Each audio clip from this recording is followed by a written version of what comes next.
banyak orang yang tertarik dengan mazhab al-Imam Syafi'i. Bahkan sebagian orang-orang yang tadinya berpegang dengan mazhab satu ahli ra'yi berpindah ke mazhab Imam Syafi'i. Demikian juga sebagian orang-orang yang berpegang dengan mazhab Imam Malik berpindah kepada mazhab Imam Syafi'i. Kenapa? Karena beliau cara pengajarannya hebat. Dengan menulis dua buku ini, buku kaidah dan buku penerapan.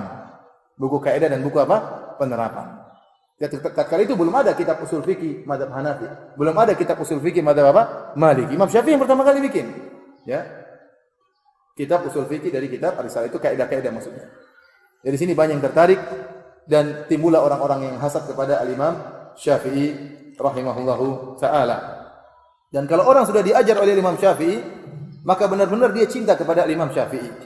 Ya, saya sebutkan bagaimana karismatik al-Imam Syafi'i rahimahullahu taala sampai-sampai muridnya Imam Ahmad ya pernah berkata, al-Imam Ahmad punya mazhab sendiri Imam Ahmad, tapi begitu dia mengagungkan gurunya Imam Syafi'i, dia mengatakan sittatun ad'u lahum sahran. 6 orang yang aku mendoakan mereka di waktu sahur.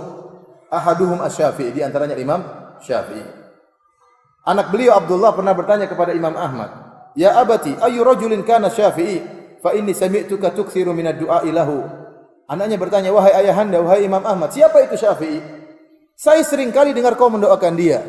Gurunya Imam Ahmad. Imam mengatakan, ya bunayya, kana Syafi'i kasyamsi lid dunya. Wahai putraku, wahai ananda, ketahuilah Syafi'i itu seperti matahari bagi apa? Bagi bumi. Kalau matahari enggak ada, bumi rusak. Subhanallah. Ini luar biasa bagaimana pengagungan al-Imam Ahmad terhadap Imam Syafi'i. Kemudian di antaranya Abu Thawr. Abu Thawr dahulunya masuk dalam madrasah ahli ra'yi. Salah seorang ulama di Irak. Waktu dia belajar terhadap Imam Syafi'i, dia berguru kepada Imam Syafi'i, maka benar-benar dia mengagungkan Imam Syafi'i. Sampai pernah ditanya Abu Thawr, mana yang lebih faqih? Asy-Syafi'i atau Muhammad bin Hasan? Syafi'i atau Muhammad bin Hasan? Muhammad bin Hasan ini gurunya Imam Syafi'i. Namun dia bermadzhab Hanafi, ahli ra'yi. Ada yang tanya, siapa yang lebih pintar? Imam Syafi'i atau Muhammad bin Hasan? Guru atau muridnya? Yang murid yang mana? Imam Syafi'i. Gurunya siapa? Muhammad bin Hasan. Dan antum perlu tahu Muhammad bin Hasan itu orangnya gemuk ya. Orangnya apa? Gemuk. Ada perkataan Imam Syafi'i, saya tidak tahu ada orang gemuk yang cerdas kecuali ini guru saya. Jangan disangka orang gemuk goblok ya, ada juga yang pintar. Di antara ulama yang gemuk yang pintar siapa namanya? Muhammad bin Hasan Asy-Syaibani. Sampai ada seorang kalau enggak salah Waqi' bin Jarrah juga gemuk. Waktu ditanya, ada yang ngejek, ada yang nanya, nyindir ya. Masya Allah ente gemuk, kata dia, ini karena kebahagiaan dengan Islam. Makanya saya apa? Saya gemuk, enggak banyak mikir. Kalau mikir terus kurus. Baik, para hadirin Allah Subhanahu wa taala, intinya ditanya sekarang, bertanya Imam Syafi'i Abu Thawr. Abu Thawr ni muridnya Imam Syafi'i. Dan Imam Syafi'i muridnya Muhammad bin Al-Hasan Asy-Syaibani. Sekarang Abu Thawr ditanya, siapa yang lebih pintar? Imam Syafi'i atau gurunya Muhammad bin Hasan? Maka apa jawaban Abu Thawr yang menunjukkan dia fanatik atau sangat cinta kepada Imam Syafi'i? Dia mengatakan, "Asy-Syafi'i afqahu min Muhammad." Syafi'i lebih pintar daripada gurunya itu Muhammad bin Hasan. Wa Abi Yusuf juga lebih pintar daripada Abu Yusuf. Wa Abi Hanifah lebih pintar juga daripada Abu Hanifah. Jadi bukan cuma lebih pintar dari Muhammad bin Hasan, bahkan lebih faqih daripada guru-gurunya, daripada kakek gurunya. Siapa itu? Abu Hanifah. Wa Ibrahim wa Alqamah wal Aswad, lebih pintar daripada mereka semua, kata Abu Thawr. Dan ini menunjukkan kecintaan mereka terhadap al-Imam Syafi'i. Sehingga Abu Thawr padahal punya mazhab sendiri. Imam Ahmad juga punya mazhab apa? Sendiri. Namun mereka belajar terhadap Imam Syafi'i, berguru kepada Imam Syafi'i karena hebatnya al-Imam Syafi'i ya. Yang hebat itu bagaimana dia bisa berkreativitas membuat cabang ilmu baru, yaitu ilmu usul fikih. Yang sekarang kita tinggal pelajari hasilnya. Tapi kreativitas membuat bagaimana ilmu yang tersebar ini dijadikan kaidah, ini hebat. Inilah hebatnya siapa? Imam Syafi'i. Ilmu yang luas ini dijadikan kaidah-kaidah. Ya, kalau istilahnya ada ilmu kita jadikan rumus-rumus. Orang yang menciptakan rumus pintar atau tidak?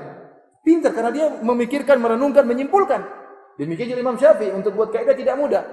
Dia harus meneliti, menelaah, menimbang, kemudian akhirnya buat kaidah. Itulah hebatnya Imam Syafi'i sehingga banyak yang tertarik kepada beliau rahimahullahu taala. Dari sinilah sebagian orang-orang yang bermadzhab Maliki pindah mazhab kepada Imam Syafi'i. Sebagian orang-orang bermadzhab Abu Hanifah pindah madzhab kepada Al-Imam Syafi'i. Sampai ada seorang ulama yang terkenal yang senior juga akhirnya hasad kepada Al-Imam Syafi'i, bahkan berdoa kecelakaan bagi Al-Imam Syafi'i dalam sujudnya. Muhammad bin Abdullah bin Abdul Hakim berkata, aku mendengar si fulan berdoa fi sujudi, berdoa di sujudnya. Yad'u ala Syafi'i, dia mendoakan keburukan bagi Imam Syafi'i bil maut, agar Imam Syafi'i segera meninggal. Doa yang dia sebutkan, dia mengatakan Allahumma amit Syafi'i fa innaka in abqaitahu in darasa madhhabu Malik. Dia berdoa, ya Allah, matikan Syafi'i. Kalau Syafi'i tidak mati, akan hilang mazhab Imam Malik. Saking sayangnya dia kepada Imam Malik. Dia tidak ingin mazhab Imam Malik hilang, maka dia berdoa, ya Allah, matikan Syafi'i. Akhirnya doa ini disampaikan kepada Imam Syafi'i. Dia berkata, aku pun menyampaikan, kata Muhammad bin Abdullah bin Abdul Hakim, dia berkata, aku sampaikan doa ulama tersebut tentang keburukan kepada Imam Syafi'i kepada Imam Syafi'i. Apa kata Imam Syafi'i tatkala mendengar doa tersebut? Dia mengatakan, tamanna rijalun an amuta wa in amut fatilka sabilun lastu fiha bi auhadi. Beberapa orang berangan-angan agar aku mati. Kalaupun aku mati, maka itu semua orang pasti akan mati. Aku tidak sendirian yang akan mati. Semua orang pasti akan mati. Para hadirin Allah Subhanahu wa taala, tidak lama kemudian, sekitar sebulan setelah itu Imam Syafi'i meninggal dunia. Wallahu alam doanya dikabulkan atau tidak. Intinya setelah itu sebulan kemudian Imam Syafi'i meninggal dunia.